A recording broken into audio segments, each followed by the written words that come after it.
Hello everyone, in this video I'm going to show you how to merge multiple PDF files into one. So what you have to do, you have to just go to any of the browser here and you have to search for merge PDF files, right? And you will get a website which is I love PDF and small PDF. So I will suggest you use only this two website because this is genuine and very easy to use. And I will just click on here. Now here it will ask you that select PDF files.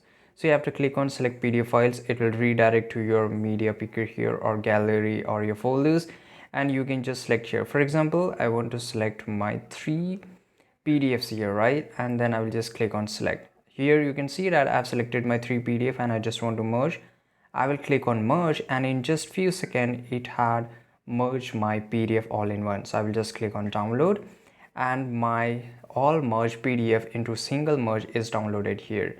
So this is how you can merge multiple PDF files into one. I hope you found this video very useful. Subscribe.